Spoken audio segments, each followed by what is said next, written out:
A música nasce antes mesmo das palavras. Antes da nossa voz, o ritmo do coração marca o tempo da vida. Cada nota que escutamos, cada melodia que nos move, escreve uma história que vai além da razão, que penetra a alma e molda o caráter. Somos chamados para sermos regentes silenciosos da grande orquestra da infância e compor o ambiente em que nossos filhos crescem. Qual é a trilha sonora que escolhemos para acompanhar seus primeiros passos? Quais harmonias vão embalar suas primeiras conquistas, suas dúvidas e suas descobertas? Nesse episódio, o músico, maestro e produtor Diogo Marques nos mostra a extraordinária influência da música na formação das crianças e adolescentes. Como cada canção, cada ritmo pode libertar ou aprisionar, guiar ou confundir, elevar ou rebaixar. Porque na vida, assim como na música, o segredo não está apenas em escutar, mas em saber reconhecer aquilo que realmente vale a pena ser ouvido.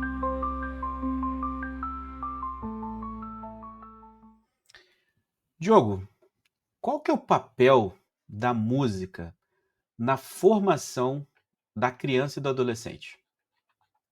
Amigo, o papel da música é tão extraordinário, tão espetacular, que, como profissional da música, eu posso dizer que chega a ser assustador, porque a gente não consegue mensurar o poder, a imensidão que a música é e o quão ela influencia os adultos, os adolescentes e as crianças.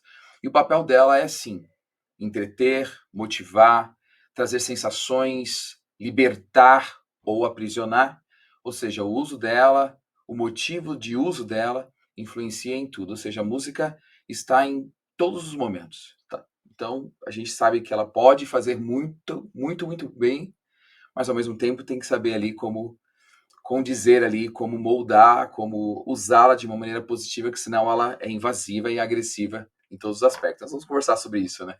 Ah, vai ser ótimo, porque tenho certeza que uma das curiosidades maiores aqui que existem com a nossa audiência é, de fato, entender esse papel da música e claro que ela é aquilo, né? O ser humano é musical, né? Por natureza, né? A gente tem registros sobre música desde que o ser humano é ser humano, né? Isso é uma coisa muito, muito interessante, muito bonita e nossas evidências bíblicas mostram que a música estava no céu, né? Desde o início.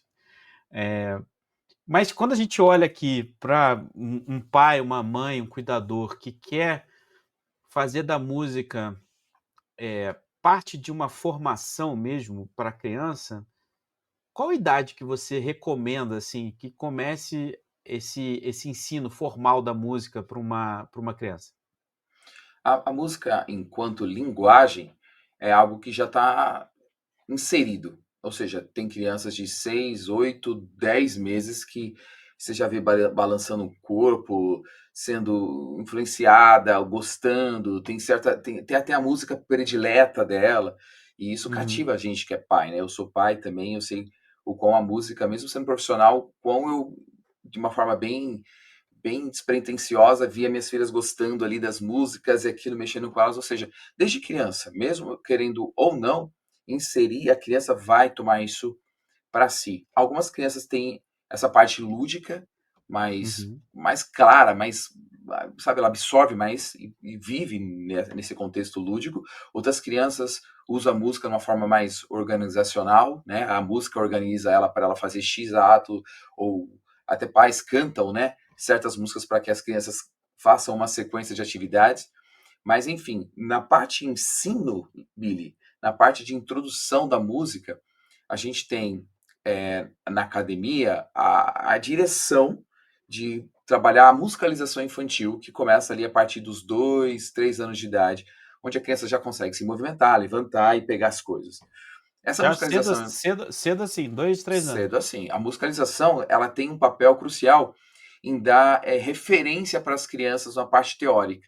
Então, a criança ouve um canto de um pássaro, ela ouve, por exemplo, um assobio, um apito, para ela identificar que aquilo não é só um som vago, mas aquilo tem uma tensidade, ó, isso aqui é o som agudo. Quando ela ouve um barulho de um caminhão passando, ou a voz do pai dela chegando após o trabalho, ela entender que aquela voz é mais grave, ou seja, a nomenclatura para isso é um som grave, um som agudo, um som forte, um som fraco. A gente organiza na musicalização para que ela possa, de uma forma, dentro da característica que ela tem ali, poucas informações ali por ser uma criança, mas ela já comece a organizar. Para quando ela, um pouquinho mais velha ali, seus 5, 6 anos de idade, introduzir a um instrumento, ela consiga ter muito mais facilidade na parte teórica, por exemplo, do aprendizado de uma partitura, no aprendizado de um instrumento que seja um pouquinho mais complexo, por ela ter já toda a noção das quatro frentes da música, né, que é duração, tempo, intensidade, tudo isso faz com que a criança, aprendeu rápido ali na musicalização, quando ela foi introduzir um instrumento, ali por volta dos seus 4, 5 anos, que já acaba acontecendo junto com a alfabetização, nossa, a Ah, criança tá. é mais rápido. Então, sim, vamos ensinar música para o meu filho. Quantos anos tem seu filho? 3. Tem um espaço para ele aprender. Há quantos anos tem Entendi. seu filho? 6, 7. Opa, ele está sendo alfabetizado agora. Vamos introduzir um instrumento. A musicalização Ah, só tá. facilita o processo do aprendizado. É que tem pais que às vezes me procuram e falam, estou com um filho aqui, mas ainda ele não está na idade, mas ele, sabe, ele canta, ele faz isso, ele toca tambor, ele... Quantos anos ele tem? 2 anos. Bora fazer musicalização. Ah, pode? Pode.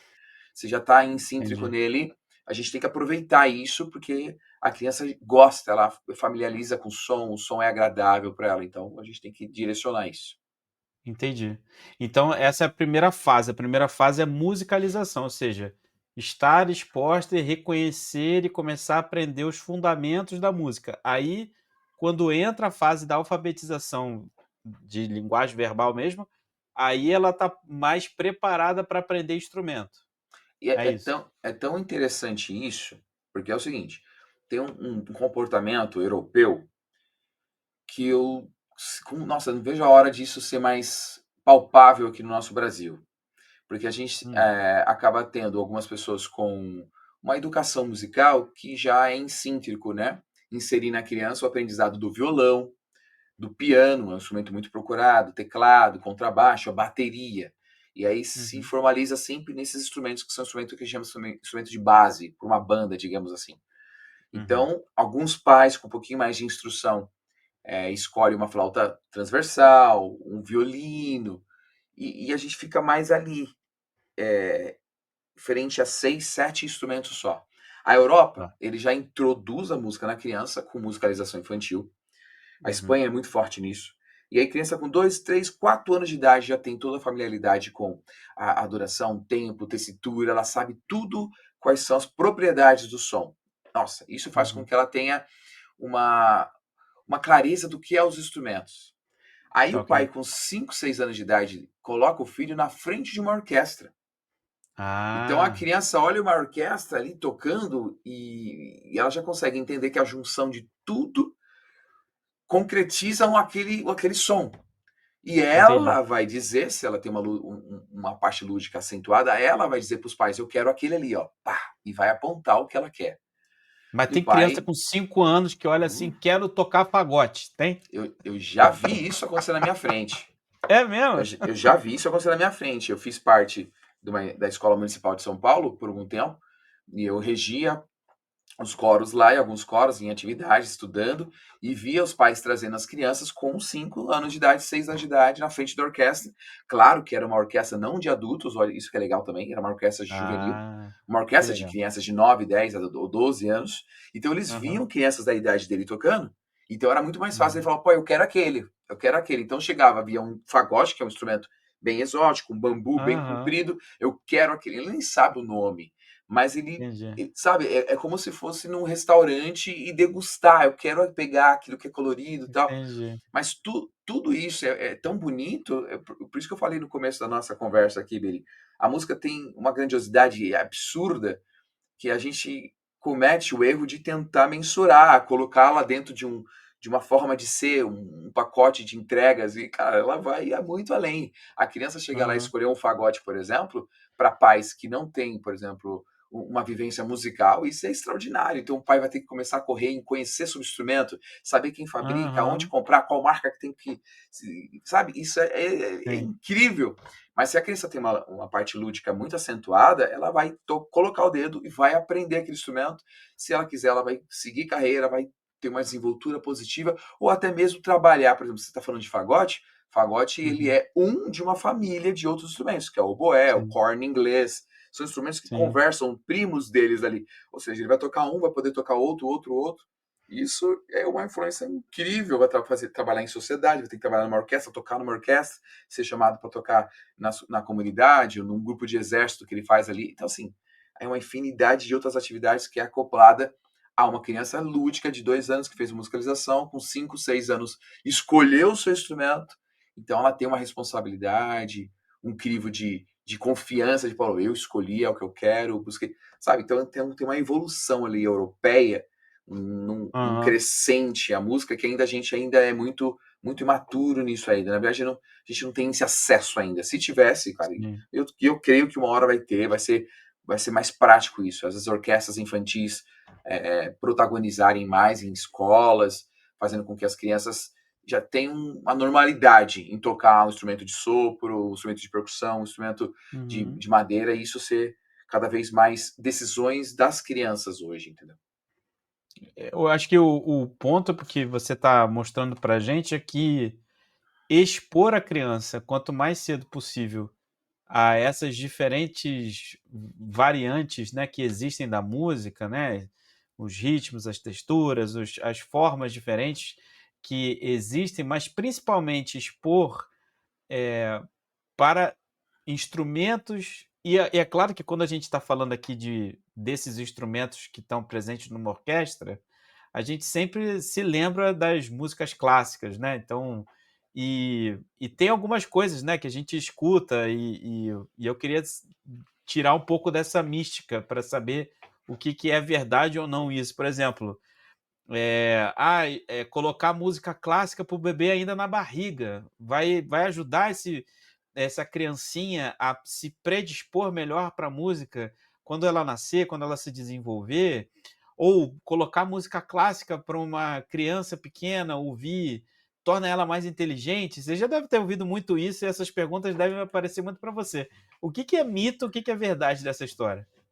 Na verdade, assim, eu emergi, né, na faculdade de música, fiz 2 faculdades de músicas e tive também o privilégio, por estar dentro de uma universidade, de me graduar em educação.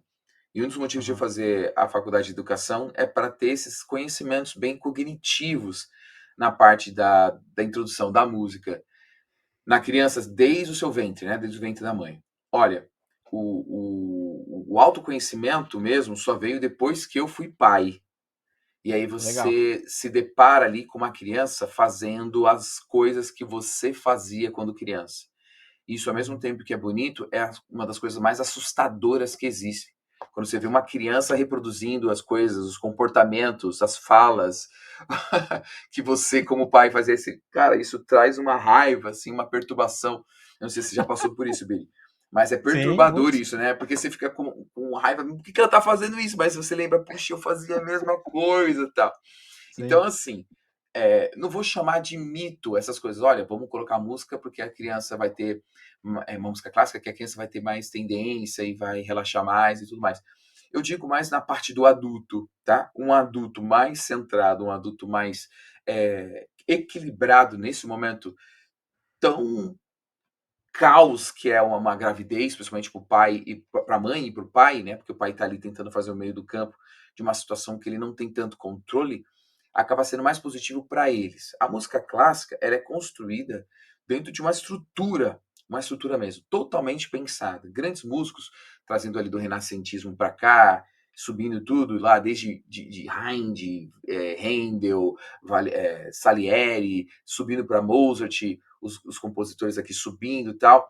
Eles trazem uma estrutura funcional dentro de um teor que a gente chama de música tonal, onde tem um Uhum. centro, tá? Uhum. Se o centro é o comando, é onde todo mundo quer chegar e todo mundo quer partir dali, isso traz uma das coisas mais desejada no mundo atual. Ou seja, por isso que a música é atemporal, a música clássica.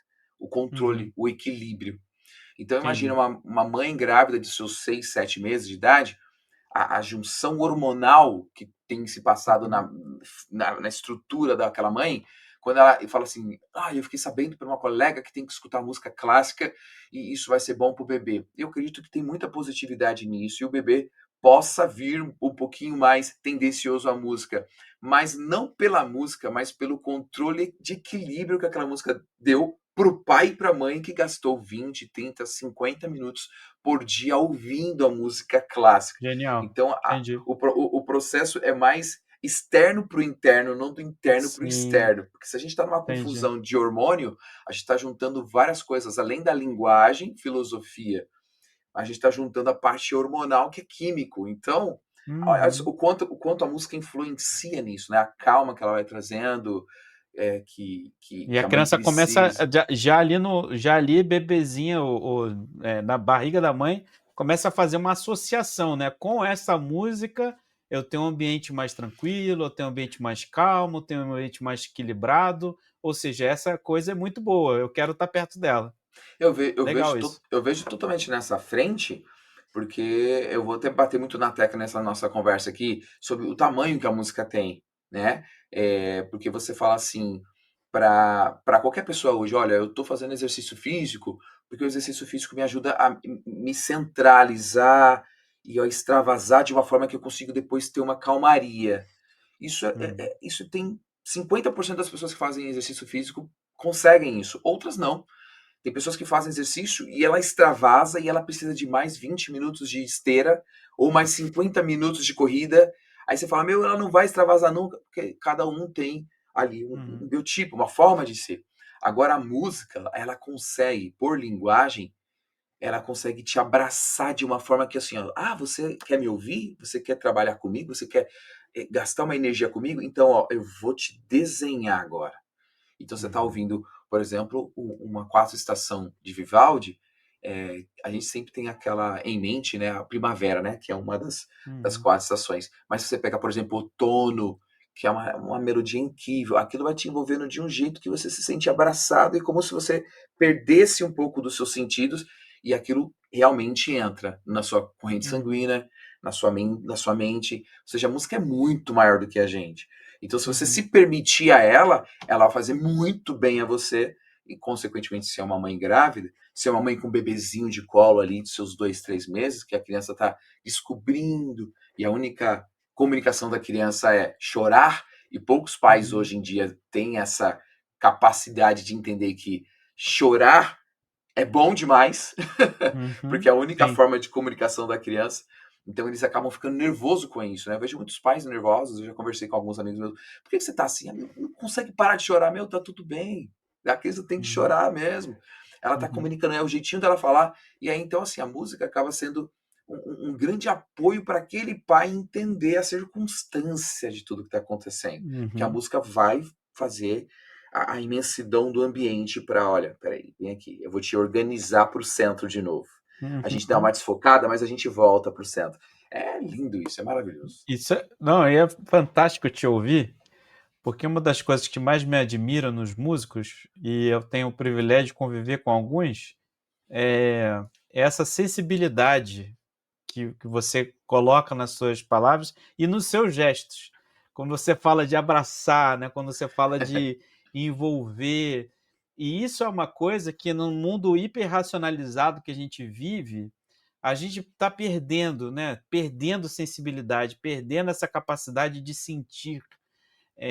E a música, com essa possibilidade que existe, né? De envolver, de entranhar dentro, é claro que ela ultrapassa essa barreira racional nossa. E quando ela ultrapassa essa barreira racional, isso pode ser para coisa boa e pode ser para coisa ruim, né? E aí a pergunta que eu tenho é assim, mas será que existem músicas boas que vão promover coisas muito boas nesse sentido? Mas por outro lado, será que tem música que também é ruim e que eu deveria evitar que meu filho escutasse, porque essas barreiras, elas de fato, elas, né, elas estão entrando ali e incutindo eventualmente algum tipo de questão para os meus filhos? Eu acredito que muitos pais sentem isso. Será que essa música pode e essa não pode? O que você acha disso? Na verdade, assim, sendo muito direto aqui para ti, eu acho que a gente já buscando ali as grandes escrituras, dizendo que de tudo, conceba de tudo, mas retenha o que é bom, que a gente tem nos nossos ensinamentos, isso traz uma posição divina de dizer para você o seguinte: é interessante que você saiba das coisas, é importante que você entenda as coisas, porque há algo de bom nisso. Uma das coisas que me deixa muito feliz como maestro é quando eu estou regendo uma orquestra ou um coral e eu pego um irmão leigo depois da apresentação, depois do aplauso, depois da aclamação, né, do espírito ali. Nossa, eu fui muito abençoado com o que aconteceu aqui e tal. E a pessoa vem falar comigo assim: olha, gostei de tudo, mas, cara, você fez um toquezinho no piano assim, ó, aquilo me derreteu. Ou alguém fala: meu, aquele solo do violino, aquele toque da flauta. E eu vejo isso de pessoas leigas falando isso. Isso me traz uma alegria imensurável. Por quê? Eu trouxe acessibilidade ao leigo para a grandiosidade que a música é. Ele não precisou estudar, ele não precisou ter em mãos a partitura daqueles instrumentos que ele reparou. Então, ele teve acesso a isso. Mas, dentro de um conceito mundo hoje, onde o capitalismo desenha uma estrutura onde que você tenha que ser tendenciado a comprar, a consumir, enquanto menos informação você tiver, mais vulnerável você vai estar. E a música é uma tremenda ferramenta disso, tá? Eu estive há mais ou menos uns 9 anos atrás passando pelo Pelourinho, na Bahia, e vi uma das coisas mais extraordinárias da minha vida, que foi aquele grupo de percussão do Olodum tocando. Quando eu ouvi aquele grupo tocando, de jovens tocando os instrumentos assim, cara, eu fiquei assim vislumbrado por alguns motivos. Primeiro, pela técnica que eles têm. Segundo, pela sinergia que eles conseguem fazer. A tensão impregnada ali nos instrumentos era muito, muito linear. Todos tocavam de uma maneira que você conseguia ver que teve muito ensaio. Terceiro, a forma que eles colocavam a lucidez da música ali para que as pessoas pudessem consumir era de uma forma que abraçava, vou usar de novo isso, abraçava muito. Ou seja, eu te trouxe 3 detalhes aqui que eu, como maestro, fui cativado, mas foi 3 detalhes técnicos que outras pessoas talvez não tenham, ou melhor, a maioria das pessoas não vão ter isso. Talvez músicos como eu. Nesses 3 que eu trouxe, talvez algumas pessoas que têm um pouquinho mais de acesso à música, a ouvir boa música, vai também ter, ver essa organização, ver que estão bem ensaiados. Isso de assistir esse grupo me fez muito bem, porque eu consegui pegar isso.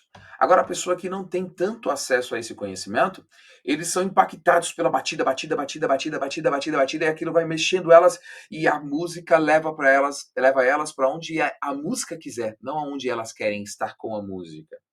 Então, Diogo, a música boa de se ouvir e a música ruim de se ouvir. Existe não a música boa ou a música ruim, existe a maneira errada de ouvir. Se você está ouvindo algo e não sabe do que aquilo é capaz de fazer, seja para o lado positivo ou negativo, você está vulnerável a ela. E eu vou deixar você falar, mas eu vou terminar com uma coisa muito importante. Hoje, estou falando um pouquinho de mim, eu não gosto de fazer isso, mas eu estou falando isso só para o pessoal entender melhor. Hoje eu trabalho muito com produção musical. A produção musical ela é desenhada categoricamente em sensações. Então, um cliente chega em mim e fala: olha, eu quero cantar essa música e eu quero que a pessoa que ouve essa música aqui, ela, sabe, seja transportada, porque essa música fala de... Por exemplo, ontem eu estava escrevendo uma música de uma menina que escreveu uma música quando ela aprendia tocar violão com o avô. Então a letra toda da música em espanhol toda falava desse momento íntimo que ela tinha com o avô. Então eu escrevi uma linha de violão muito intimista, baixo, o violão tinha que tocar baixo, que imagina que é uma criança pequena, com o avô, e um violoncelo tocando como se fosse o avô falando com a menina. Então assim, eu como produtor eu tenho que entender o contexto e desenhar isso. Beleza, ponto. Mas ao mesmo tempo eu já fui chamado e sou chamado para fazer muita trilha sonora para novelas e filmes, muito. E as coisas vêm para mim para eu fazer a parte operacional. Ou seja, o compositor muitas vezes me traz a música pronta, 1 minuto e meio de música. Ó, Diogo, tá aqui essa música. Essa música vai ser do vilão da novela. E ele me traz, às vezes, só um solo de uma flauta só. Simples, simples. Uhum. Aí o compositor fala, eu preciso dessa música bem divertida. Aí depois eu preciso da mesma música, só que com muita raiva. Depois eu preciso da Uhum. mesma música muito romântica. Eu preciso da mesma música com uma forma muito desabochada, sabe? Criando uma risada, como se fosse uma risada, como se os instrumentos estivessem fazendo risada com esse mesmo tema. Ou seja, uma música só eu faço 8 versões. Por que que eu Ok. faço isso? Para você que está assistindo, ver aquele vilão, no momento que ele está satirizando algo, é o tema dele de sátira. Uhum. Quando ele está olhando para aquela moça que ele não pode ter, mas ele tem um romântico por ela, é o mesmo tema romântico. Ou seja, Uhum. você atrela aquele som às sensações. Então, eu, como Uhum. maestro e produtor, eu crio sensações nas pessoas. Poxa, Diogo, Uhum. isso é bonito, rico, mas ao mesmo tempo é assustador. É assustador. Claro Uhum. que é assustador. Por quê? Porque eu sou pago para poder prender a pessoa, para ela assistir segunda, terça, quarta, o mesmo conteúdo, isso criar um capitalismo de consumo e a coisa gerar dinheiro em propaganda. Uhum. Agora, é errado ouvir essas músicas? Essas músicas são ruins? Não. Porque a pessoa que está ouvindo pode falar: nossa, o mesmo tema que tocou ontem, agora tá meio engraçado. Nossa, o mesmo tema tocou, tá mais triste. Então ele consegue desenhar, ou ele consegue imaginar como se foi montado aquilo tecnicamente. E isso é muito enriquecedor. Ou seja, o mesmo conteúdo, que pode ser uma coisa que cria uma vulnerabilidade da pessoa que está ouvindo, pode ser o mesmo conteúdo que faz a pessoa ter um crescimento cognitivo absurdo. Então, Uhum. não está pronto, não está, como posso dizer, capitalizando informações da música, você está vendido a ela. Mas quando você tem Uhum. um pouco de conhecimento disso, leitura, sabe como é feito, tem acesso àquilo, não precisa tocar o instrumento, mas tem acesso de como é feito, vixe, isso aí te ajuda em tudo. Não só em você tocar um instrumento, mas você trabalhar melhor, você se vestir melhor no aspecto de, poxa, eu sou um advogado e tô ouvindo a música tal, tô ouvindo um jazz, tô ouvindo essa música, tô ouvindo esse louvor. O quanto isso te agrega dentro da sua atividade, vixe, é formidável, mas você tem que saber com que você está lidando, porque a música é gigantesca. Nossa, isso é muito. Eu tô aqui até agora, fiquei preso numa fala, obviamente que não acompanhando tudo que você falou, mas uma parte que você falou que acho que foi muito forte para mim, né? A música, ela vai causar algo em você.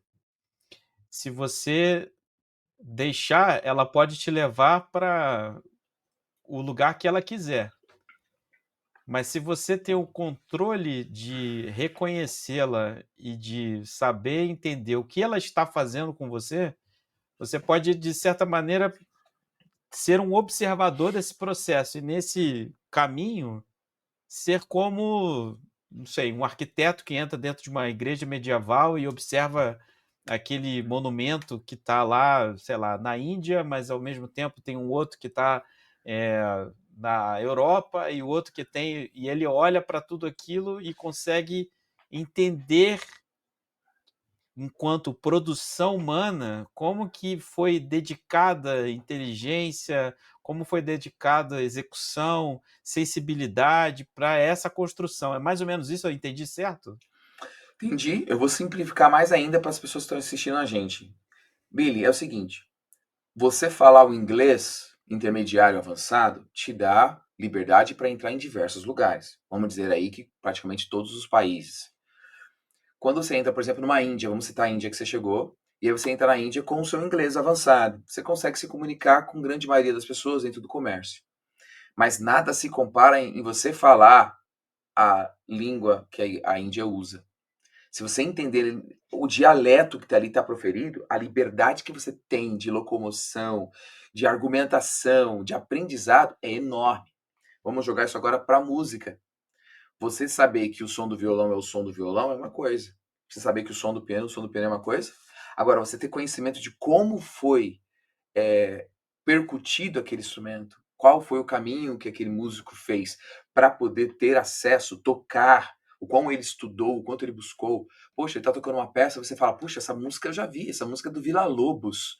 Esse conhecimento que você tem te dá liberdade de estar inserido num contexto muito maior. Entendeu?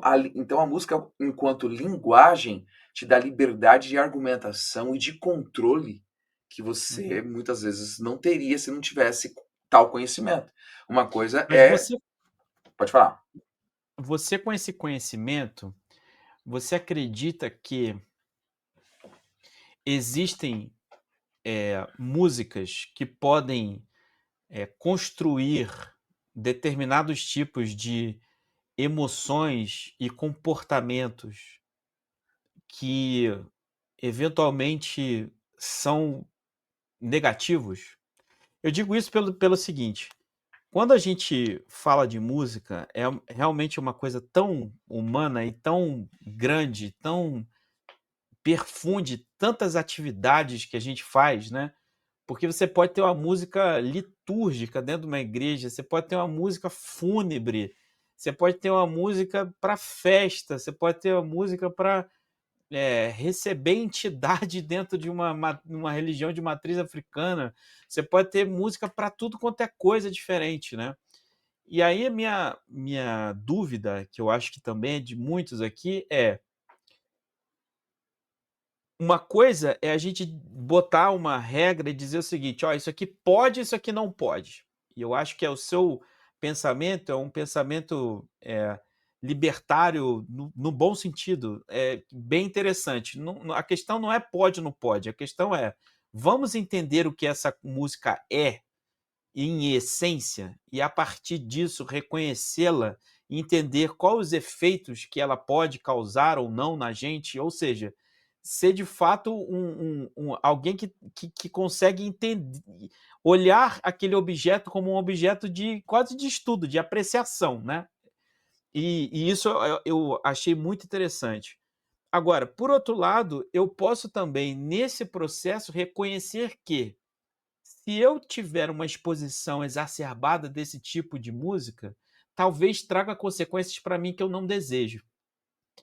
Será que isso existe, assim, nesse caso? Tipo, hoje você reconhece que existem alguns tipos de construção musical que levam um cristão a ter consequências ou, sei lá, sentimentos, sensações que eventualmente não são aquelas que a gente deseja? Existe esse tipo de pensamento quando você olha para esse espectro tão amplo da música? Claro que existe. Por exemplo, vamos pegar um pouquinho da questão da religião, tá? Um dos músicos, ou de grupo de músicos mais sérios, vou usar essa palavra, mais sérios que eu conheço são os Ogãs. Os Ogãs são os músicos que tocam no centro de Umbanda. E eu chamo eles de sérios porque eles são totalmente policiados semanalmente para terem um peso corporal certo, não se alimentar indevidamente, não fumar, não usar bebida alcoólica, para que ele possa estar perfeitamente pronto para tocar o instrumento dele na hora do culto deles. Eles sempre tocam em dupla, são dois músicos tocando, e eles tocam um tambor. E o papel deles é tocar o tambor na hora do culto deles de uma forma tão uniforme, tão certa, que acontece algo que a gente chama na física de banda crítica. É quando um músico e o outro estão tocando perfeitamente igual. A batida está perfeita, a intensidade, em marcação está totalmente perfeito. E isso eles conseguem se eles estiverem, sabe, tranquilos, equilibrados mentalmente, fisicamente, não podem ter se alimentado errado. Isso acontece. Quando acontece a banda crítica e a perfeição acontece na batida, eles recebem a entidade deles. E aí as pessoas que estão ali naquele culto recebem a entidade. Para as pessoas receberem a entidade, elas precisam estar alcoolizadas. Ou seja, elas precisam estar desvirtuadas. Elas não podem estar sã. Só que os músicos que ali estão precisam estar perfeitamente sãos para eles conseguirem fazer essa banda crítica acontecer e as pessoas receberem a entidade. Muitas pessoas vão ouvir o que eu estou dizendo agora e falar: nossa, não sabia que era assim, nunca ouvi falar sobre isso. eu vejo uma seriedade muito grande nisso. Essa marcação rítmica em perfeito sinergia, perfeita marcação, faz com que as pessoas entrem em transe. Tem alguns ritmos que nossos filhos estão expostos que já tem essa perfeição por ser músicas mecânicas. O som de um funk eletrônico, um som de uma marcação eletrônica de danças, faz com que nós estejamos explicitamente expostos a uma marcação de um culto onde a entidade vai entrar. Agora imagina que um Ogã, que é um músico dessa religião, se prepara muito para poder estar são nesse momento da entidade. Ou seja, eu tenho total controle do que eu estou fazendo aqui. Voltando algumas páginas que a gente falou atrás. E a pessoa que está desequilibrada ali, ou seja, está em efeito de álcool, alguma coisa, acaba estando vulnerável a isso. Então, assim, existe a música que nós vamos estar expostos de uma maneira que a gente não vai ter controle das coisas. Não vai ter. Então, por exemplo, às vezes a gente está expondo nossos filhos a tipo de coisas, quando a gente vai numa festa, alguma coisa assim, que tem uma letra que desvirtua totalmente, junto com o ritmo, que é um ritmo totalmente mecânico, que já está a banda crítica inserida ali, a criança não tem uma cognitividade para poder discernir se aquela letra é boa ou não, ela está sendo totalmente influenciada, a música está totalmente passando por ela. Então, a parte sensual começa a acontecer, ou seja, você pega uma criança de 5 anos de idade que não tem fisiologicamente nenhum conhecimento sensual. Mas por que ela faz movimentos sensuais? Por que ela se entrega de tal maneira? Porque a música está maior do que ela, porque ela não tem conhecimento e não tem domínio nenhum sobre a música. E o mais triste dizer é que uma criança de 5 anos acaba sendo vulnerável a isso, e os seus pais de 25, 30 anos também estão vulneráveis a isso, porque não buscaram conhecimento. Então acha que, uma música só, não tem problema. Tem problema, porque a forma que foi construída essa música é para te levar a um estado de autocontrole da música sobre você, não de você sobre a música.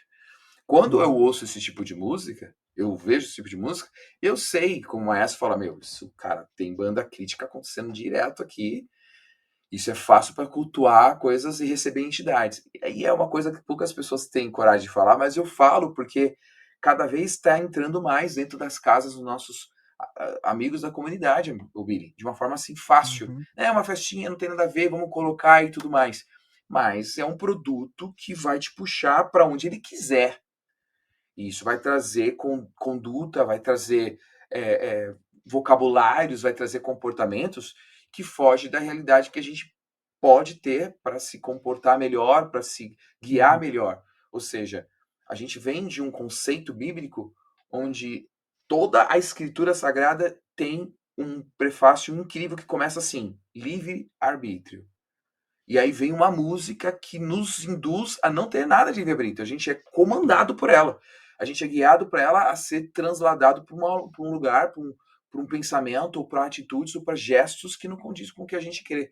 Então, assim, é muito mais sério do que imagina. Ou você está por dentro da informação, ou você entende a linguagem a qual você está inserido, ou você vai ser engolido por ela. E agora imagina a criança, então, que está aprendendo, é uma esponja do adulto. Cara, a criança vai totalmente ser levada a ações assim que comprometedoras e acaba influenciando em tudo. Uma criança, por exemplo, que tem muito acesso a músicas assim, ela tem dificuldade no aprendizado, ela tem dificuldade no entender as coisas. Eu vou tentar explicar de uma forma mais legal, fazer um parênteses aqui sobre isso.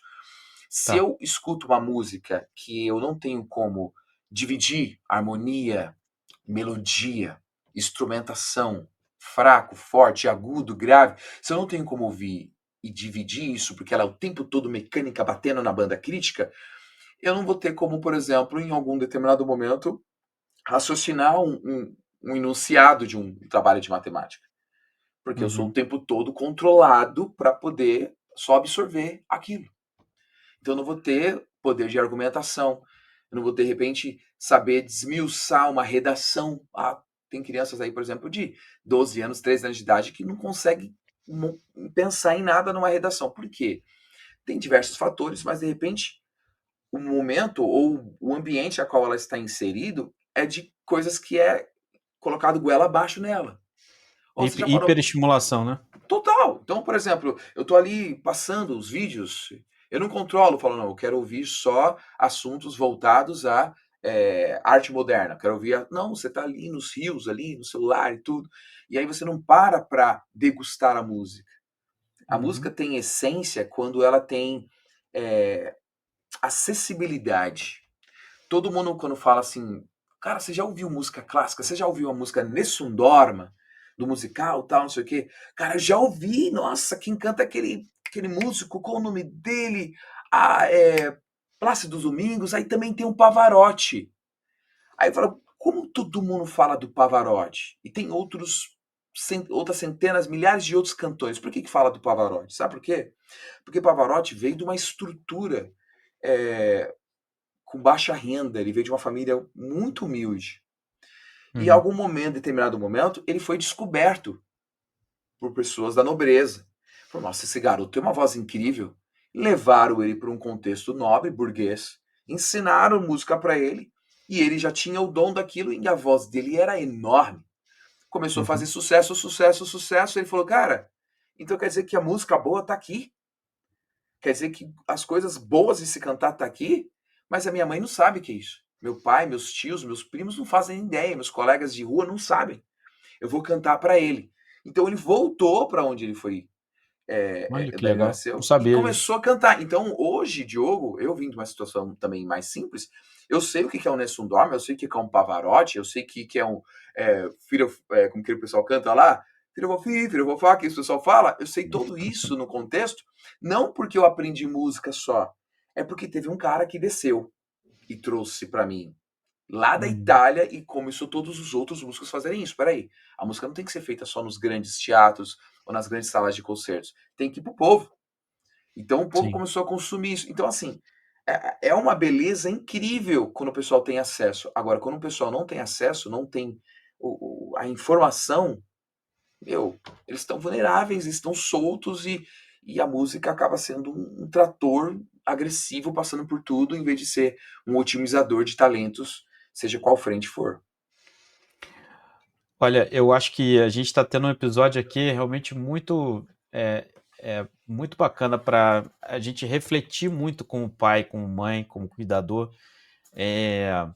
sobre cuidar das portas de entrada da alma das nossas crianças, né? Porque se a gente, por exemplo, policia o que se vê na televisão, né? Olha, não quero que veja um determinado tipo de conteúdo violento, não quero que meu filho seja exposto a um determinado conteúdo erótico, eu não quero que meu filho leia livros que tenham determinados conteúdos XPTO.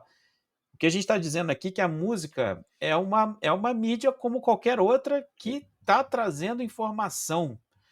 Essas informações elas vêm de duas naturezas, né? Existe a primeira que a gente estava conversando, que é a questão mais da estrutura musical, melodia, ritmo, harmonia, instrumentos, batidas, sincronização e etc.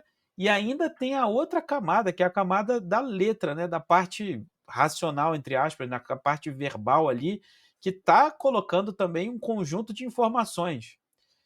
E o que a gente está conversando aqui é que sim, hoje a gente precisa delimitar um determinado tipo de limite, né, entre aquilo que é razoável e aquilo que não é razoável. Não é possível que a gente ache que tudo seja. Ah, não vai fazer tanta diferença, tudo bem fazer aquela dancinha, tudo bem fazer aquele remolejo, né? Vou usar a palavra antiga aqui.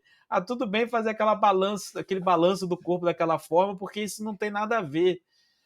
O que você diria hoje para alguém que está flexibilizando tudo, relativizando tanto as coisas como essas, né? O que para você é traçar um limite entre aquilo que é uma dimensão, sei lá, uma dimensão de perversão versus aquilo que é tolerável? Porque não necessariamente eu acho que a gente está falando sobre isso, os exemplos que você está trazendo, inclusive, não são exemplos somente de uma música de igreja, né? Uma música religiosa, etc. Existem outras expressões musicais que fazem parte também e que a gente poderia muito bem consumir, faz parte dessa riqueza que você está trazendo de aprendizados, mas eu acho que faz sentido a gente pensar aqui que há certos limites que seria bom a gente não ultrapassar. Faz sentido isso? Faz totalmente sentido. Na nossa vida, a gente tem que tomar decisões, parece que são decisões simples, mas elas comprometem em tudo, né. Eu vejo pessoas que hoje fazem exercício de alta intensidade, e é interessante o quão elas querem fazer isto para passar por esse momento, ter uma experiência com isso. Mas essa alta intensidade pode ter um preço muito alto. Então a pessoa tem noção disso, então ela se prepara totalmente tecnicamente para quando chegar nesse alto desafio, a pessoa está pronta para aquilo, para não se lesionar. Então eu trouxe aí um contexto totalmente de exercício físico. Vamos pensar isso na música. Eu vou estar exposto ao quê? Qual tipo de preparo eu preciso estar com isso? Eu acho que assim, às vezes os pais eles negativizam muito a capacidade cognitiva dos nossos filhos. A medicina está aí para provar que o Diogo, que nasceu nos anos 80, abriu os olhos em X tempo, e a minha filha abriu os olhos no segundo dia de vida. Então, assim, as crianças de hoje são muito mais rápidas. E tem certos tipos de assunto que você precisa expor às crianças de uma forma clara. E sabe, Uhum. acho que o caminho mais desafiador para o pai hoje, eu acho que é interessante falar sobre isso. Você até me ajuda, Billy, que eu sei que você é um cara que tem muita sensatez nesse aspecto. Eu acho que o maior desafio para os pais hoje é falar algo e esperar o tempo certo de assimilação da criança.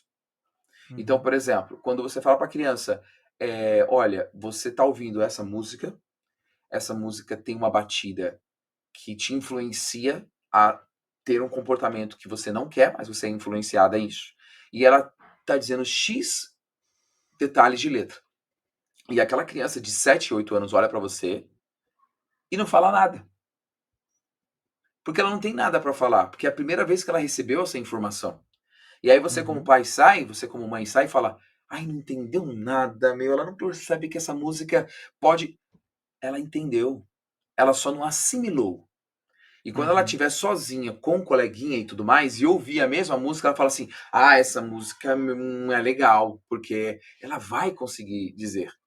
Então, Uhum. esse relativismo de: "Ah, não, é só uma musiquinha", faz com que o seu filho não tenha a oportunidade de saber o que é bom ou não para ele. Ouvir, eles vão ouvir. Eu vou dar um exemplo do que eu faço aqui na minha casa. Tem músicas que entram aqui.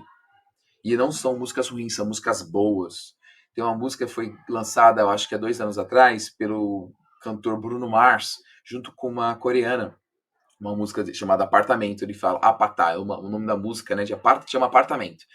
E a música é muito boa. A marcação dela, a parte rítmica dela, a música. Eu, como maestro, sempre falei, essa música é boa. É uma música que pega, é fácil de cantar, as crianças começam a cantar e tudo mais. Quando eu vi que minhas primas, melhor, as minhas filhas estavam cantando junto com as primas, a primeira coisa que eu falei, vem aqui, vem aqui, vem aqui, vem aqui, vem aqui. Do que tá falando a música? Ai, pai, eu não sei. Pega aí. Ai, nossa, pai, tem uma parte que não é inglês, tem uma parte que é em uma outra língua. Descobre o que é. Vamos ver toda a letra, vamos ter. E a gente estudou a música. Sabe por quê? Porque eu vou ser muito sincero pra você. Eu não vou me iludir de que minha filha vai ouvir essa música, que transita em um movimento um pouquinho agressivo para uma criança. Eu não vou me iludir que ela nunca mais vai ouvir essa música e não vai querer dançar essa música. Ela vai querer dançar. Ela vai continuar ouvindo, porque todo o ambiente que ela está é dessa música. Mas ela está sabendo o que ela está fazendo. E é Uhum. interessante que quando ela sabe, a gente esmiuça a música, ela chega nas coleguinhas e fala: Meu, tem uma letra aí que é pesado, não é legal. Tem uma marcação aí que ela sabe argumentar e ela sabe falar sobre. Olha, as crianças têm um poder cognitivo hoje que é absurdo. Minha esposa fez um trato comigo há alguns anos atrás de deixar as crianças. Minha esposa é um pouquinho mais solta nesse aspecto do que eu, né? E ela falou assim: ó, por favor, não deixa as nossas filhas descobrir sobre a verdade do Papai Noel é, tão rápido. Deixa elas acreditarem no tempo delas. Não chega lá e já Uhum. aborda: olha, no Papai Noel não existe. Deixa elas viverem o momento dela, da ilusão, do lúdico dela. Uhum. Aí eu, tá bom, eu respeitei, a gente faz todos esses acordos, minha esposa e eu, e funciona. E aí a minha filha mais velha chegou um momento que ela sacou sozinha. Com com seus Uhum. 6 anos de idade. Mas o Papai Noel não é, que a gente, Papai Noel é uma pessoa que se veste. Aí quando minha esposa ouviu, chegou rápido no ouvido dela e falou: ó, tudo bem, você descobriu, essa é a verdade. Mas deixa a sua Uhum. filha, nossa filha, que é a sua irmã menor, descobrir sozinho, não fala nada pra ela. E a minha filha mais velha respeitou isso e seguimos. E Sim. aí aconteceu um momento inusitado agora nessa virada do ano, do Natal, de 2024 para 2025, onde nós fomos a um parque, Ibirapuera aqui, que tinha uma festa bonita, a apresentação da árvore de Natal e tudo mais, e uns amigos nossos convidou, porque eles têm um filho que é da mesma idade dessa minha filha, de 7 anos. E aí Uhum. fomos pro parque. E aí, como todo mundo começou, quando começou as luzes a aparecer, todo mundo, olha, e as crianças do nosso lado, assim, nossa, e apareceu o Papai Noel. Aí minha filha menor, meu Papai Noel! Aí o amiguinho dela, da mesma idade, olhou pra ela e falou assim, mas Papai Noel não existe. Quando ele falou isso, eu falei, cara, não acredito. Minha esposa olhou pra mim, eu continuei olhando pra frente, e a minha filha olhou pro garotinho e falou assim, ó, "Shh, meu pai acredita no Papai Noel. Shh." Muito bom. Genial. Sacou? A gente. Eu não tô falando que o contexto em qual a minha esposa pediu foi errado. Eu tô dizendo Aham. que a velocidade de discernimento de uma criança de 7 anos, eu acredito que ela já sabia dessa informação já fazia 2 anos. Mas Aham. ver os pais tentando criar o movimento Proteger a coisa. mágico, ela receber presentes do Papai Noel, é tudo que ela quer. Entendeu? Aham. Eu tô dizendo um contexto muito simples, como posso dizer, rapaz, sensível, limpo, Sim, lúdico. Mas se pega isso para um contexto que a pessoa é vulnerável demais, é vulgar demais. Não sim, deixa, não tem problema, não tem. Cara, a criança já sabe que aquilo tá influenciando, sim. que tá mexendo com ela, que a música tá entrando de uma forma pesada. Ela já tá sentindo. Ela sente, aí vê uma criança um pouco maior já fazendo movimentos, aquele movimento começa a estar normal, e aí chega uma hora que ela vê que aquilo é um produto, que as mulheres Uhum. fazem aquilo, que os homens fazem aquilo, que aquilo é uma questão de relativismo muito forte, as crianças assimilam muito rápido. Uhum. A gente, a gente, como Eu posso acho que dizer, acho que desculpa, termina. não, a gente acha que elas estão mais lentas que a gente, e não estão. Uhum. Não estão, elas são muito rápidas e a gente acaba de uma forma muito errônea achando que, meu, vamos esperar dar o tempo ao tempo. Quando vai ver, você não tem mais controle do aprendizado e Hum. você também está sendo levado. Acho que você está trazendo para os pais aqui uma visão, e, de certa maneira, um caminho de construção, de formação, de educação, que ele é muito saudável, né? Muito salutar, porque uma coisa é a gente criar um relativismo de que tudo pode, eh, não é bem assim, e etc, etc. Outra coisa é a gente ir para um outro extremo, que é o extremo: "Não pode de jeito nenhum, para isso, desliga isso, vou quebrar", antigamente era: "Vou quebrar o seu CD", né, e não sei o quê, e tal. Hoje já é instrumento de museu, né. Não tá proibido de colocar, né, de colocar nessa rádio, botar nisso, ouvir esse, né, enfim, hoje estamos aí nos streamings da vida e por aí vai. Eh e esse caminho do meio que você está mostrando para a gente é um caminho de criar diálogo, criar raciocínio, criar lógica, criar conhecimento, dar oportunidade para que as crianças tenham repertório, vocabulário, compreensão e dimensão daquilo com a qual elas estão sendo expostas. E que sim, muitas vezes estão sendo até manipuladas, porque todos somos, O por tempo conta todo. de um sistema que existe, que é um sistema que é pautado naquilo que você já apontou muito bem, é um sistema capitalista. Então, assim, o Bruno Mars vai lançar aquilo ali, é para pegar mesmo, é para tocar bastante, porque quanto mais toca, mais ele ganha. Muito dinheiro. Né? Então, e ganha muito dinheiro. Então, esse sistema, ele é hoje desenhado, assim como as redes sociais são, assim como outros, que eu chamo do consumo do sistema de recompensa, né? A gente tem uma série de elementos hoje que ativam diretamente, estão intrinsecamente ligados a uma exposição a dosagens cavalares de Isso. alguns neurotransmissores nossos, né, que fazem a gente viciar, né, literalmente nessas questões. E a música já é demonstrado que ela ativa, né, níveis de dopamina, etc, etc. E hoje a gente tem desenho isso, né? Como você falou, o seu trabalho de produtor é isso, é desenhar, Exato. arquitetar, desenvolver formas para provocar sensações.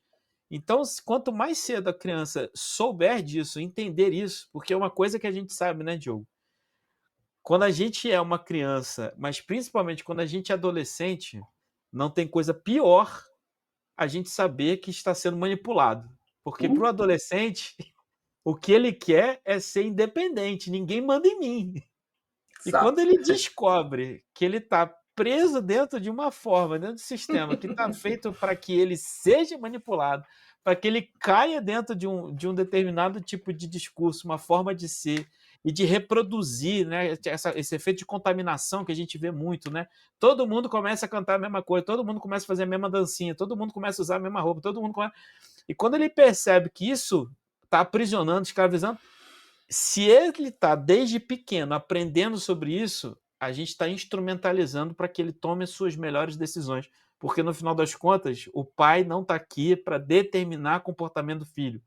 O pai está aqui para dar instrumentos para que esse filho se comporte melhor quando ele tiver nas suas maiores, na sua capacidade plena de tomada de decisão. Até lá, a gente muitas vezes tem que decidir por eles, tem que ajudar eles nesse processo. E eu achei isso muito, muito, muito bonito, viu, Diogo? Queria dizer isso para você, porque eu acho que até agora a gente não teve esse tipo de discussão aqui. Eu acho que vai ser muito rico para todo mundo que tá assistindo a gente, viu? Eu fico feliz por falar sobre isso, porque a gente precisa provocar nos pais esse desejo do aprendizado da linguagem musical. Porque como o título tá colocando aqui, a influência da música. A palavra influência é, poxa, eu querendo ou não, vai me atingir. E vai mesmo. É muito grande, é muito, como você falou, aquilo vai tomando forma de uma forma, de uma proporção assim que a gente não consegue segurar. E eu vejo muitas pessoas de uma forma muito ingênua tentando mensurar a música. Olha, isso aqui tá bom, essa é certa, essa Deus aprova, essa Deus não aprova, ou melhor, essa aqui entra na minha casa e essa aqui não entra na minha casa. Eles estão sendo muito ingênuos, vai entrar. Agora, a parte que eu preciso estar a par do que está acontecendo, cabe a mim. Como eu posso? Entendeu? As minhas filhas aqui em casa, a gente tem como posso dizer, uma lei aqui, que todo mundo ouve música de todo mundo. Todo mundo ouve música de todo mundo. Então elas trazem as músicas, elas mostram para mim, eu tenho conteúdo, eu gasto uma energia assistindo desenhos, assistindo conteúdos que elas gostam, eu quero saber o nome de quem é do influencer que está trazendo isso. E tem até muitas vezes no grupo de jovens da igreja, eu falo, quem canta isso aí? Quem é a pessoa que... Ah, tal menino, tal, não sei o quê. Eu quero descobrir como faz, aonde veio, quem trouxe, da onde apareceu, se é uma coisa repentina, ou se já tem feito um trabalho. Porque essa palavra que você usou, assim, parece uma coisa tudo muito arquitetada para persuadir, para trazer uma influência. Exatamente. É uma máquina pensante para influenciar, para a pessoa ter vontade, ter desejos, consumir, comprar, entendeu? A gente tem aquela história do filtro, né? Que a pessoa entrou numa loja para perguntar as horas e 20 minutos depois ela sai com um filtro na mão. Que chega em casa, a esposa, o que tá fazendo com o filtro? Ah, não sei, eu tenho na loja para perguntar as horas, eu tô com filtro, mas a gente não precisa do filtro, a gente já tem aqui o galão. Então, assim, por que o cara tá com filtro? Ah, porque ele é um sem noção? Não. Ele foi com um objetivo, mas ele entrou no lugar que ele não sabia qual era, ele só imaginou que alguém poderia dar uma informação. Quando foi ver, tinha uma máquina de arquitetos ali, ó. Vem aqui, pega aqui, eu tomo um café aqui, senta aqui. Que tal? Você tem filtro na sua casa? Não, a gente usa galão de água. Não, você precisa. Então tudo é muito treinado. Agora imaginei que eles são treinados e eu não. Eu sou vulnerável, eu tô ali só para consumir o que eles colocarem na prateleira. Isso é muito mais sério, é muito mais profundo. Ah, cabe eu Agora, falar sim, sim, não, não? Não, eu acho que cabe você estar a par do que a prateleira está dizendo, entendeu? agora, você acha que esse mesmo sistema está também presente dentro da igreja? E qual é o minha pergunta vai para qual lugar aqui?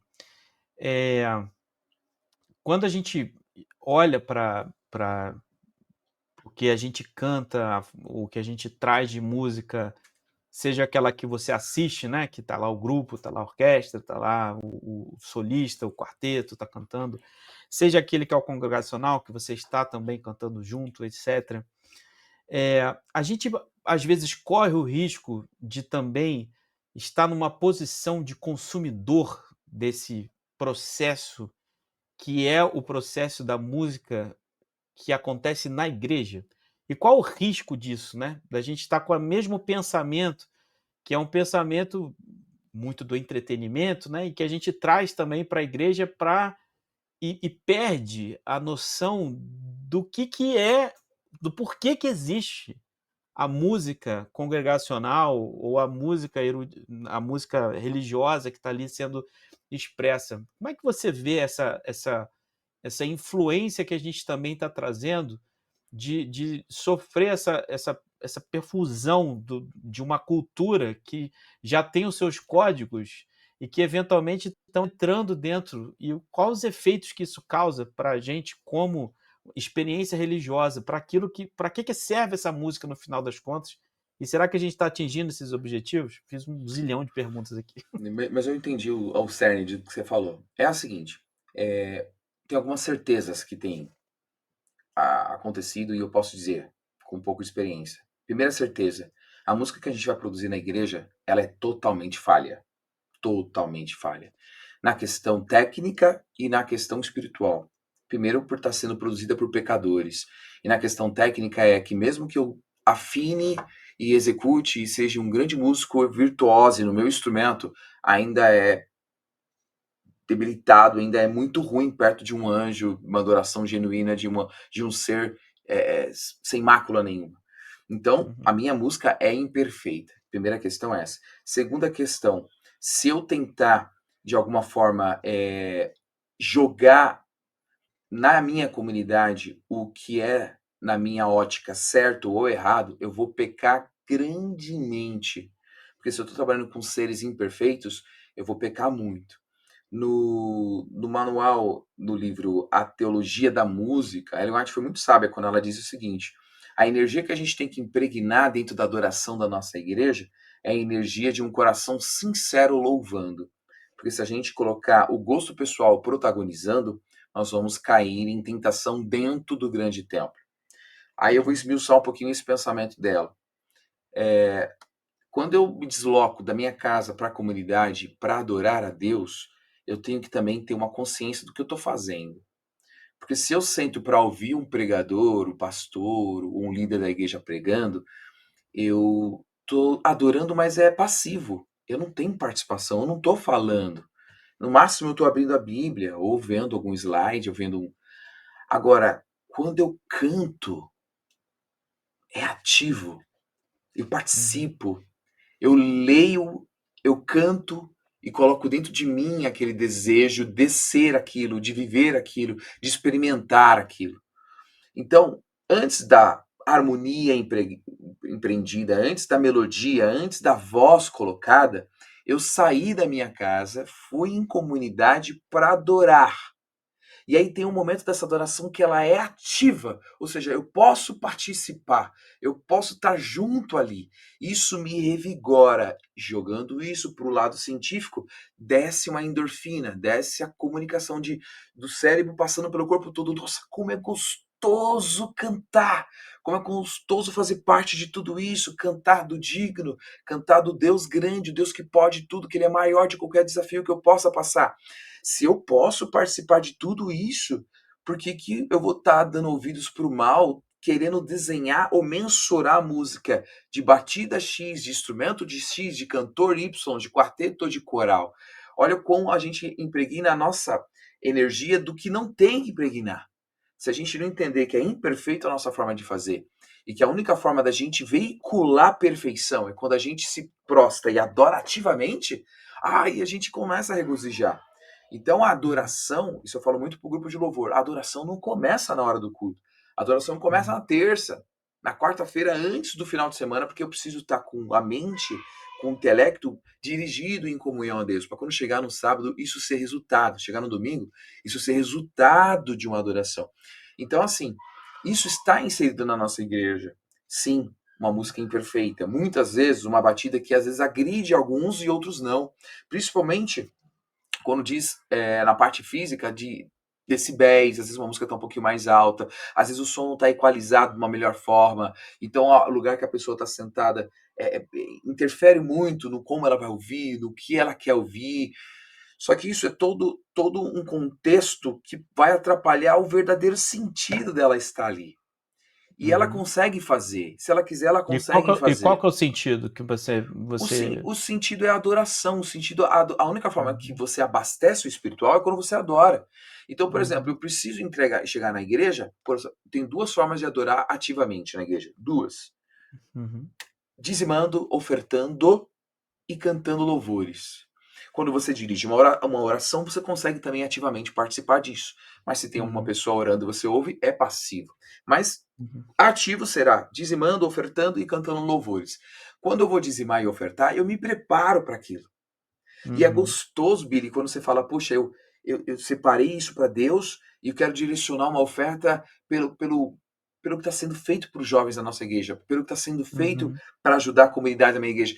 Você sai revigorado, tá vendo? O culto já começou aqui, na preparação. Quando você chega na igreja, você só transborda. Por que não faz isso com música? Que é a mesma forma de adoração ativa. Você tá tão cheio, tão cheio, tão cheio que você fala, meu, eu preciso para a igreja para adorar, para agradecer, para colocar sob o altar de Deus todos esses desafios e saber que Ele é grande, Ele é poderoso.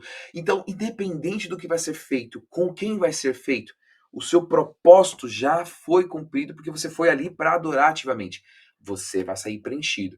Agora, se você esperar dar algo para você, você vai sair de lá triste, insatisfeito. Porque a adoração ativa é de dentro para fora, não é da recepção de algo. E você acha que os filhos começam a aprender sobre louvor e adoração através dessa participação? Como a gente pode construir isso dentro de casa, sabe? É papel nosso construir isso dentro de casa? Porque eu acredito, e eu, infelizmente, às vezes vejo em algumas congregações, incluindo a nossa, né, que nós participamos ali de Moema, que às vezes em alguns momentos de canto congregacional a gente vê crianças que estão distraídas, que estão fazendo outras atividades, que estão, sei lá, com um livro, pintando, às vezes com celular, enfim, com tablet, qualquer coisa, e não estão prestando atenção nesse momento, né? Isso é por quê? É porque talvez a gente não esteja, de certa maneira, até expondo isso. Seria legal a gente expor elas, aquelas mesmas músicas que a gente ouve, né, naquele sábado ali ou em outros momentos de culto. Seria interessante, isso ajuda nesse processo delas criarem esse hábito, elas reconhecerem que aquele momento é um momento de participação ativa. Como é que é a formação desse pequeno adorador, desse pequeno serzinho que está começando a entender que a gente tem que louvar a Deus pelo que Ele faz conosco e adorar Ele pelo que Ele é, né?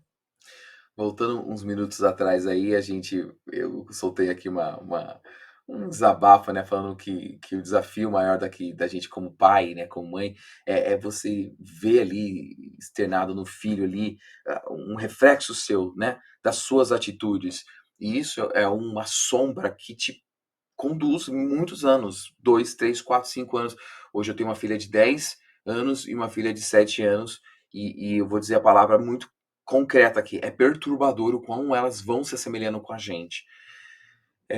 Eu fazia uma oração muito muito sincera para Deus quando minha esposa estava grávida, e a oração era o seguinte: Deus, que minha filha seja uma uma adoradora genuína. Que minha filha seja uma criança que tenha vontade de seguir os seus caminhos, de fazer a sua vontade, de cantar louvores, que minha filha goste de tocar instrumentos, que ela goste Senhor Deus, de participar das coisas da igreja. Por favor, em nome de Jesus, amém. Eu orei muito isso. Quando a minha filha nasceu, a minha oração mudou 180 graus.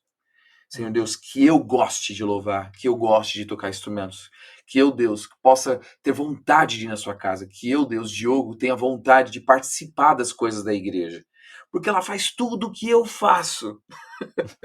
Eu não oro mais pela minha filha, pela que ela faça, eu oro para que eu tenha vontade, para que eu fale as palavras sinceras, para que quando eu estiver cantando sobre a genuína ativação de Deus, do Espírito de Deus na minha vida, seja realmente genuíno. Quando eu dizer que num louvor que eu estou preparado para morrer pelo Evangelho, que isso seja genuíno, que minha filha de 6 anos olhe para mim e fale assim: nossa, eu também quero fazer parte disso. Não tem um outro caminho. Talvez os pais se veem impotentes, sabe? E achar, não, eu tô aqui participando, mas eu sou mais contido, eu sou mais reservado, então eu prefiro que meu filho fique sentado na dele, às vezes mexendo no eletrônico, e vai chegar o momento dele para ele participar em alguma música na igreja, algum louvor, algum instrumento. Olha, não pense muito na criança, pense mais na sua atitude como adorador.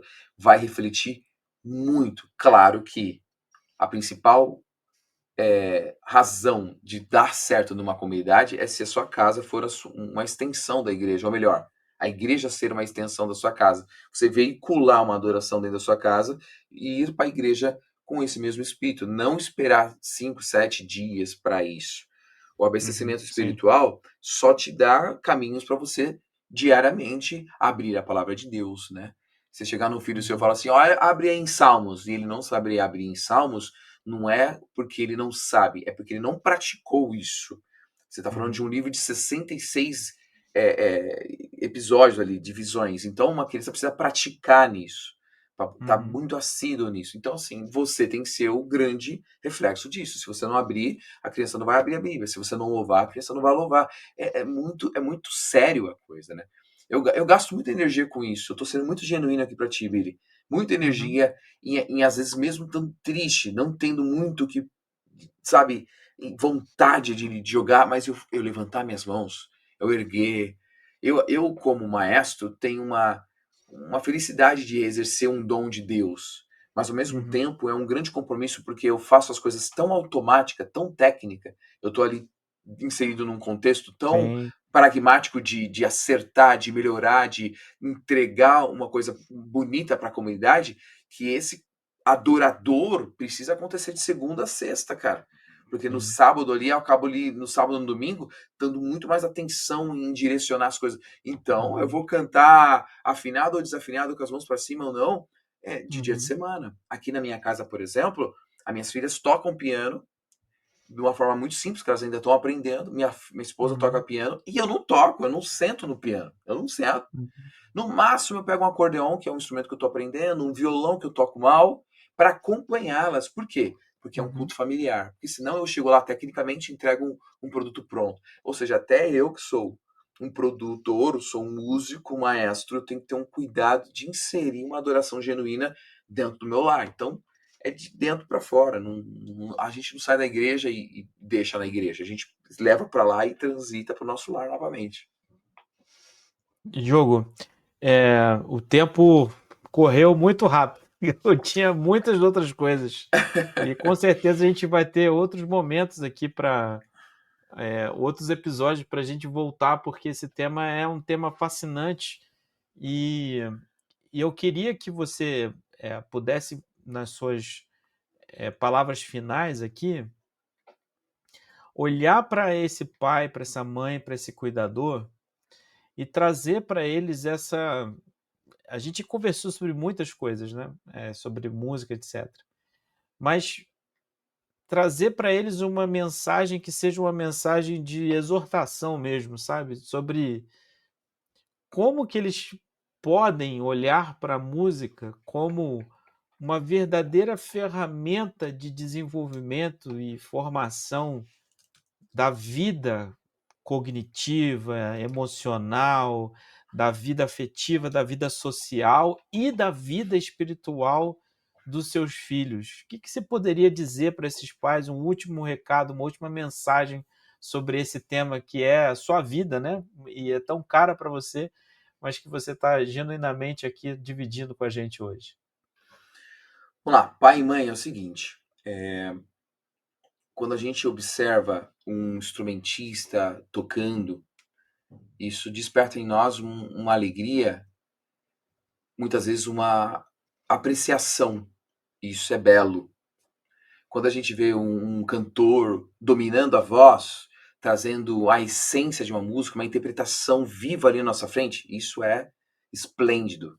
Isso é maravilhoso. Mas não tem nada mais nobre, sublime e rico de quando você consegue, de uma forma divina, permitir que a música seja parte da sua vida. Seja ela qual for a música. Uma música que para você deve estar inserida no seu contexto familiar ou não está inserida. O conhecimento da música, ou como que ela é construída, quem é o compositor, qual foi os instrumentos ali usados, tem hoje muito fácil acesso. Muito mais fácil acesso do que há 20, 30 anos atrás. Se a gente pode hoje ter conhecimento das coisas, tenha. Porque a música, ela tem um poder incrível de curar. Incrível de curar. Se a música pode curar, eu vou usar a música o tempo todo.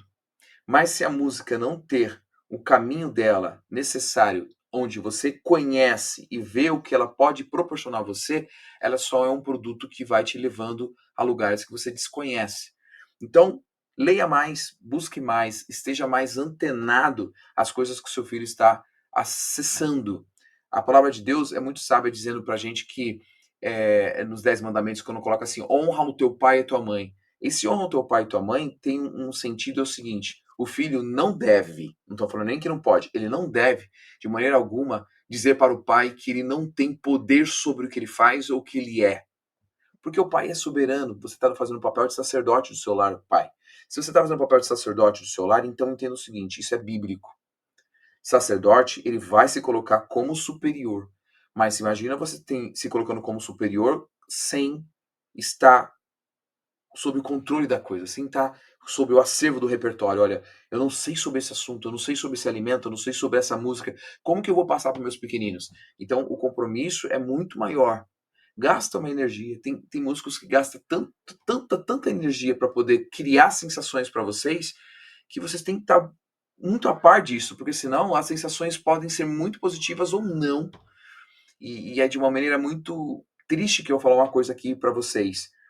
A nossa mídia hoje é 90% para tendenciar, não para educar.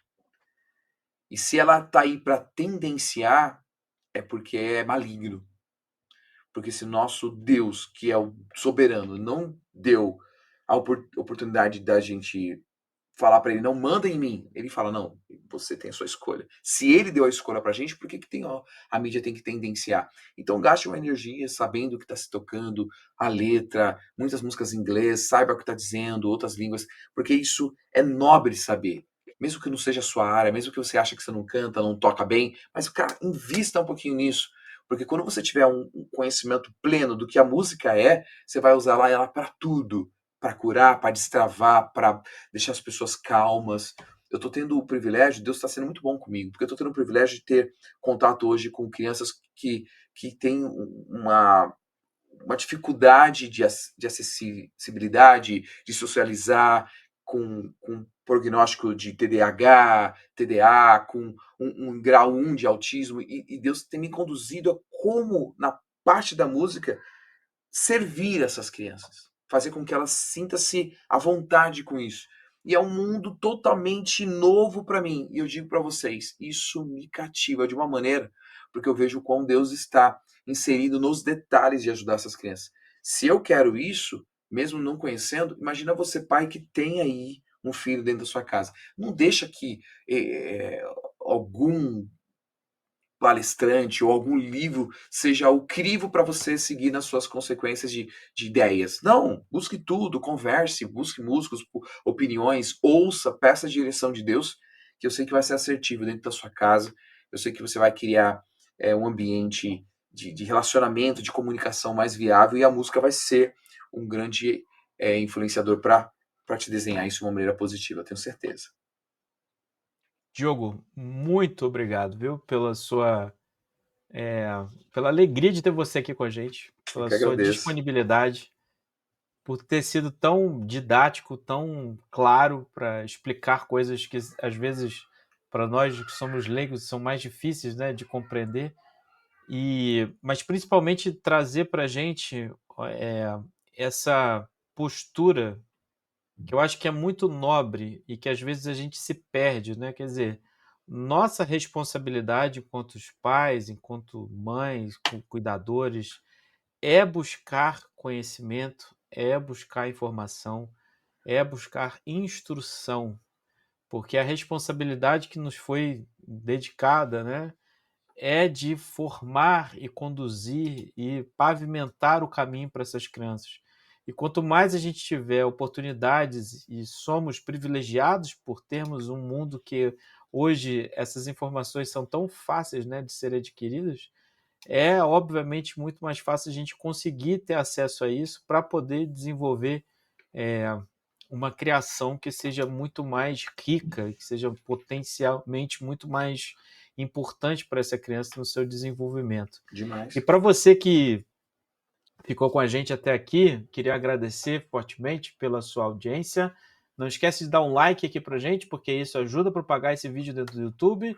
Compartilhar com aquelas pessoas que eu tenho certeza que você está pensando que são pessoas que eventualmente gostam muito desse assunto de música ou eventualmente não estão tão sensíveis, mas precisam estar sensíveis sobre o papel da música na formação dos nossos filhos. E não deixe de ativar aqui o seu sininho e se inscrever no nosso canal para acompanhar todos os episódios do Épica Podcast. Até a próxima.